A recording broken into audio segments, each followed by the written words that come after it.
سفر معراج کے بعد نبی پاک علیہ الصلوۃ والسلام گھر آئے تو گھر سے باہر جب آئے تو ایک کنیز کو دیکھا جو رو رہی تھی، بیچاری کمزور سی کنیز تھی اور اس کے ہاتھ میں ایک آٹے کا تھیلا تھا۔ نبی پاک نے فرمایا کیوں رو رہی ہو؟ کہتی حضور میں فلاں غیر مسلم کی کنیز ہوں، میرے مالک نے مجھے چکی میں آٹا پسوانے کے لیے بھیجا، میں بیمار ہوں، چل بھی نہیں پاتی ہوں، اب مجھے دیر ہو گئی ہے، مجھے ڈر ہے کہ اب میں یہ آٹا لے کر لیٹ پہنچوں گی نا تو مجھے بہت ڈانٹے گا، مجھے سزا دے گا۔ بیچاری چل بھی نہیں پا رہی تھی۔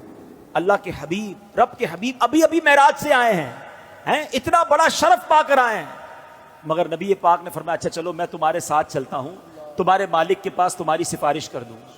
نبی پاک نے اس کنیز کا آٹے کا تھیلا اٹھا لیا، تھوڑی سی دیر رکتا ہوں، مجھے اور آپ کو کوئی بڑا مقام مل جائے تو اب غریب تو گئے نا، ان سے ملنے کی کیا ضرورت ہے؟ بھائی میرے تو تعلقات کدھر ہیں، میں تو فلاں پروگرام میں جاتا ہوں، مجھے تو ادھر بٹھایا جاتا ہے، میرا تعلق بڑے لوگوں سے، اب پرانے دوست غریب رشتہ دار ان کا کیا کرنا ہے؟ ارے عرش کے دولہا بن کر آئے ہیں اور کنیز کے آٹے کا تھیلا اٹھا رہے ہیں۔ تیری عاجزی پہ لاکھوں، تیری سادگی پہ لاکھوں، وہ سلام عاجزانہ مدنی مدینے والے۔ سنو میرے آقا اس کے گھر پہنچ گئے، دروازہ کھٹکھٹایا، وہ نبی پاک علیہ الصلوۃ والسلام کو جب دروازے پر غیر مسلم دیکھتا ہے تو ہکا بکا رہ گیا، جانتا تھا کہ یہ مسلمانوں کے نبی ہیں، تو کہا آپ کیسے تشریف لائے؟ تو فرمایا کہ یہ تمہاری کنیز ہے، پریشان تھی، ڈر رہی تھی تمہارے پاس آنے کے لیے، اس کو معاف کر دو۔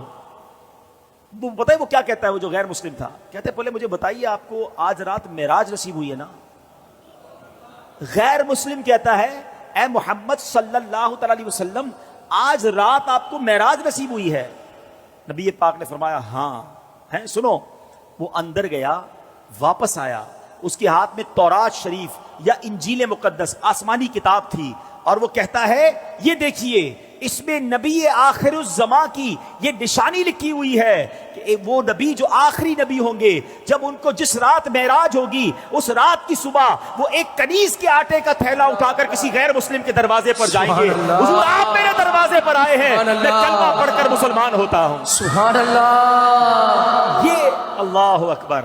اب یہ میرے آقا کی شان ہے کہ نبی پاک کی اس معراج کا ذکر اور معراج کے بعد اس عاجزی کا ذکر بھی آسمانی کتابوں میں موجود ہے۔ ارے جن کے نصیب میں ماننا ہوتا ہے، جن کے مقدر میں ایمان لانا ہوتا ہے، جن کے مقدر میں عشق رسول ہوتا ہے، ان کو یہ سعادت ملتی ہے۔ بڑی پیاری بات شاعر کہتے ہیں، عقل والوں کے نصیبوں میں کہاں ذوق جنون۔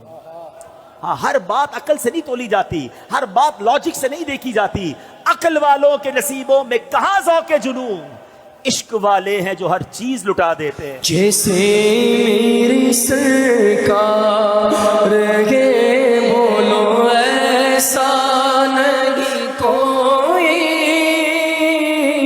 جیسے میرے سرکار کے